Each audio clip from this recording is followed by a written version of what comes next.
we are ready. We've established that we're ready. Okay, water's hydrated. Okay. Do you want to do the intro or should I? You can do it today. Aw, thanks, babe.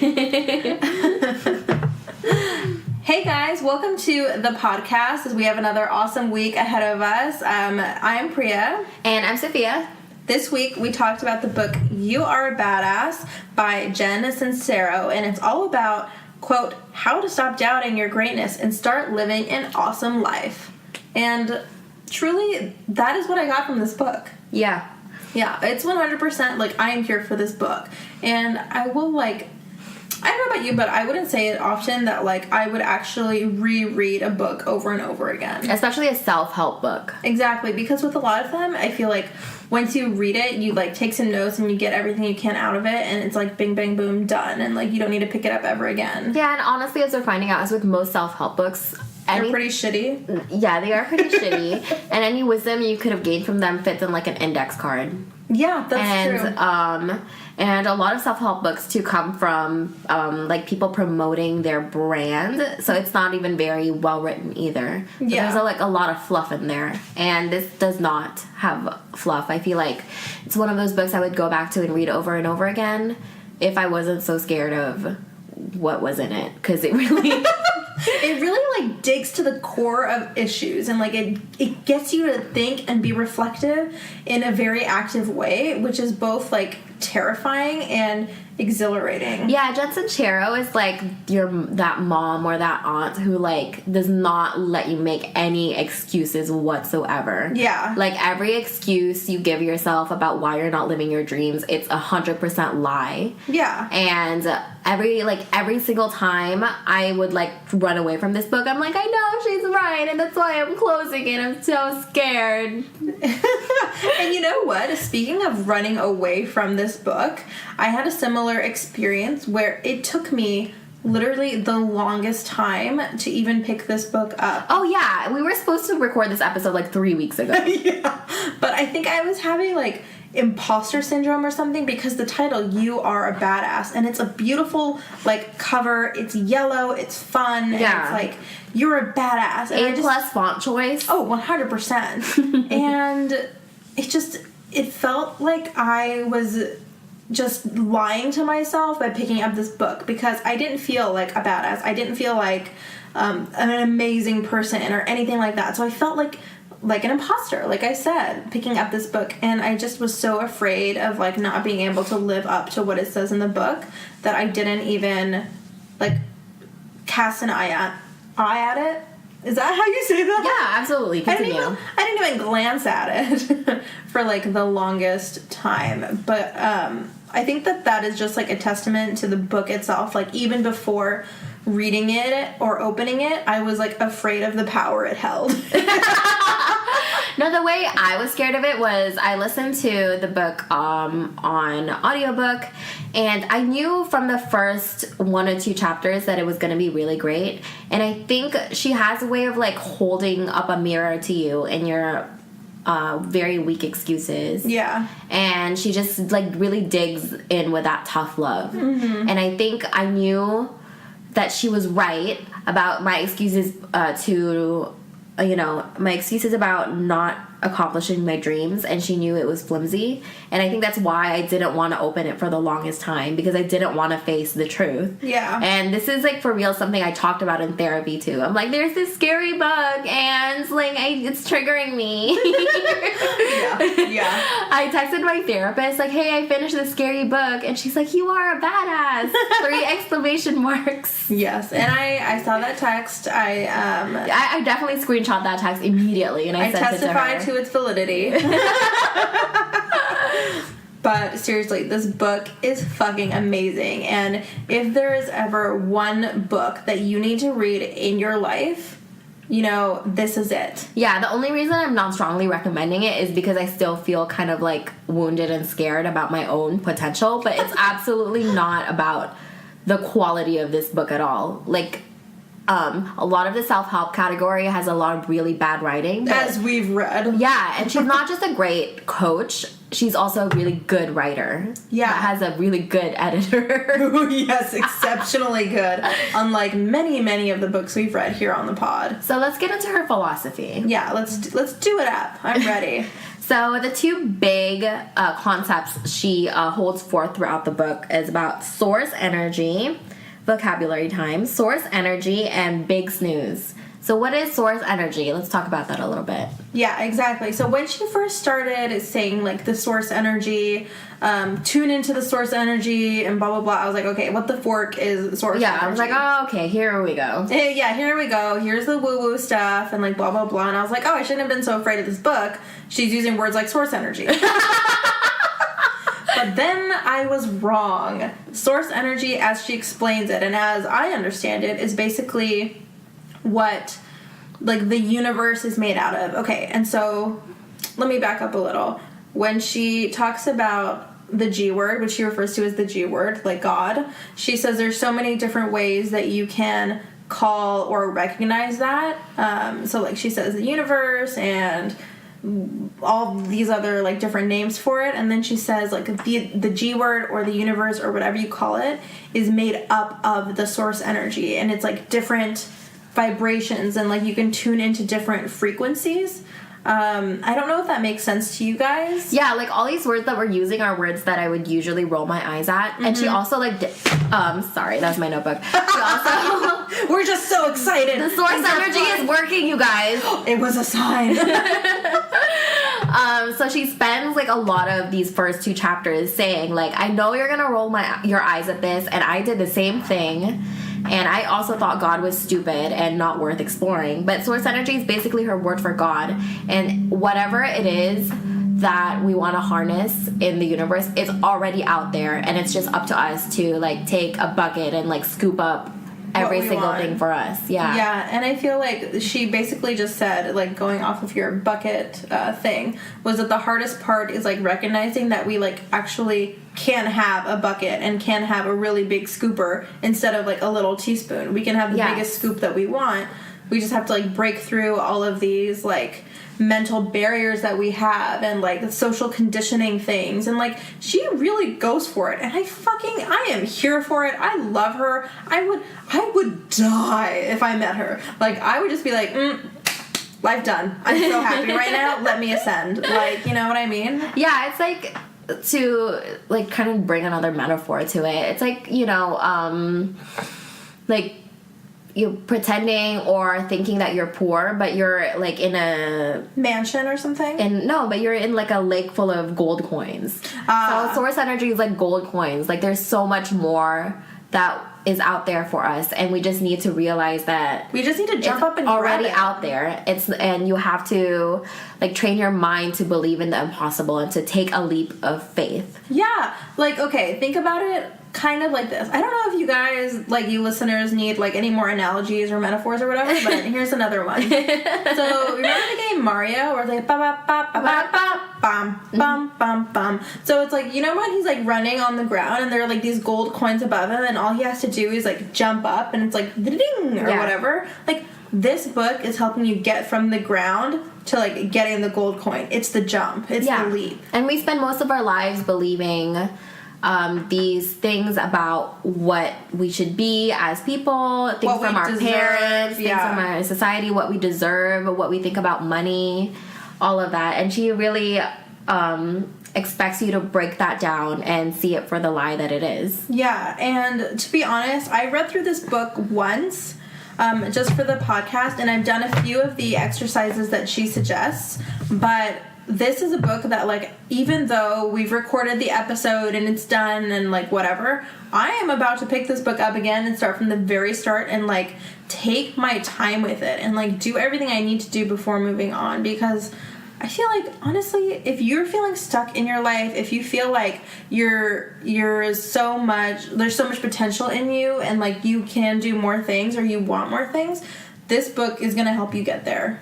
Yeah, and that's something I always cry about in therapy as well. Like, I don't feel fulfilled in my life currently as it is, and I think I know what I want, but there's something that's stopping me, and like, there's a part of me that just wants to be comfortable in my life right now. Like, you know, I'm fed, I have a roof over my head. What else more do I want? But I think that's causing me misery because I know that I want more. And I think that's why I wanted to avoid this book so bad. Right. No, and that totally makes sense, and that's part of the reason why I was avoiding it. It's just, honestly, it's hard work. It's hard work digging into your own psyche and really, really thinking about what you want and what it takes to get there.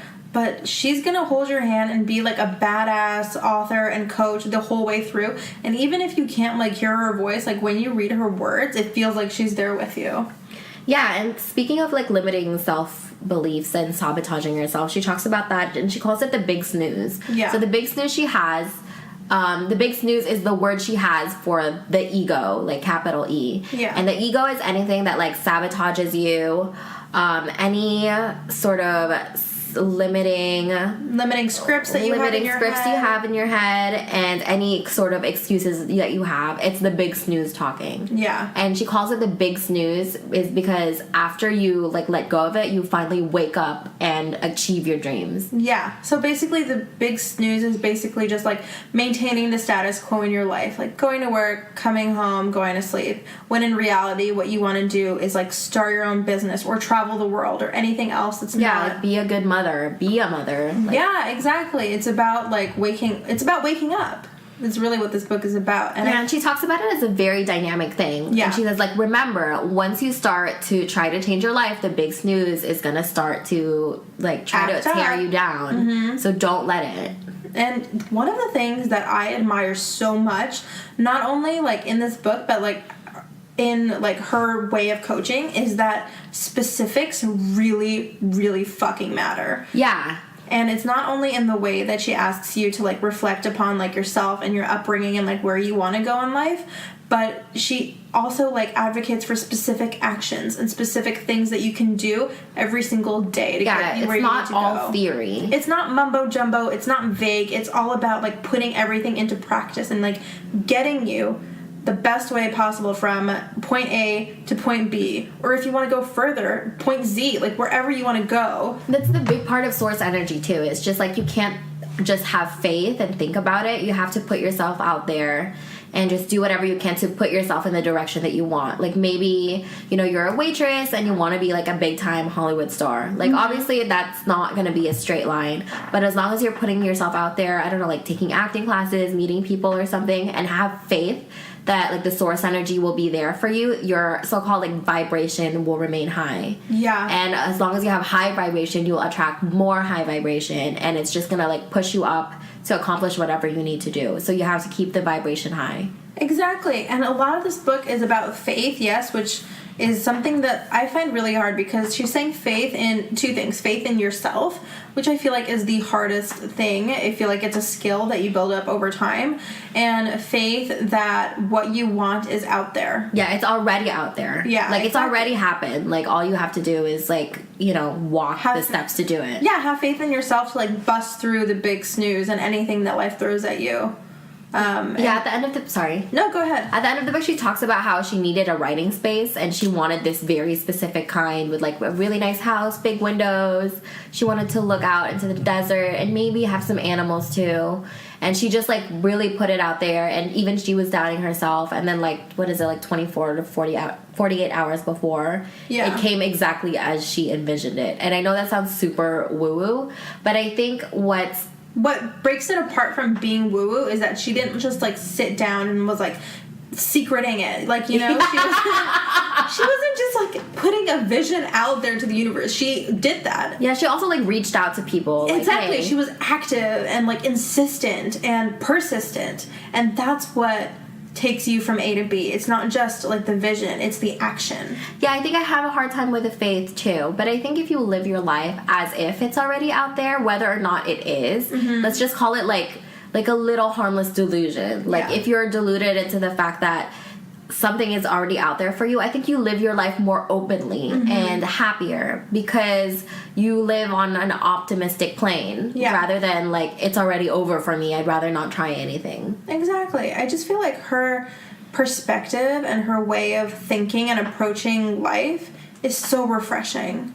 And one of the things that I really, really enjoyed is her idea on abundance and like how she takes that into all areas of your life. And she says that you really need to cultivate it. It's like, you know, having faith in yourself, like seeing the abundance in the world and believing that you do deserve all of, you know, all of the gold coins or whatever. It's a skill that you have to practice, and you're not going to get it right on the first try or the second try or even the 100th, but you will get better at it. Oh yeah, she has a love yourself chapter, and after that chapter and like explaining how you need to love yourself and that keeps your vibration high and keeps you accomplishing your goals, she ends every chapter after that with love yourself. Like, yeah, it's so important that she does that. And that is one of the things I fucking loved about this book. Like, every chance that she got to remind the reader to love and accept themselves, she took.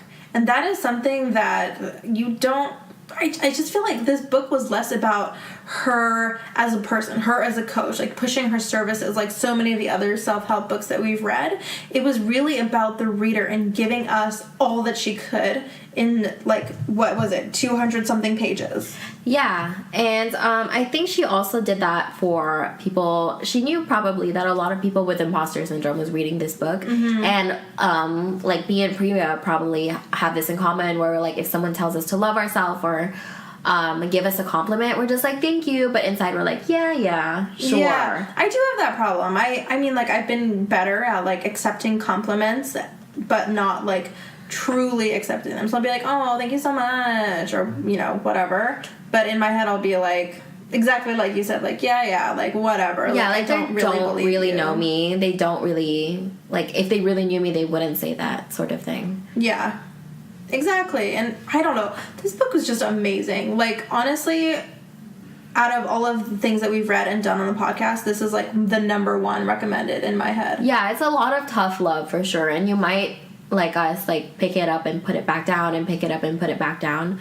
But it's worth going through because, like, as she says in the first chapter, like, if you're unhappy and you read this book and you're still unhappy, like, oh, wow, you can go back, like, to your miserable life and you can say, like, this was all stupid. Yeah. But it's an investment for sure. And I don't think I'm at the place yet that she would want me to be, because I think a big part of me is still scared about just everything. But I also feel like the best part of this book is not necessarily like, okay, yes, like putting it into practice and like doing all the things that she says, very important.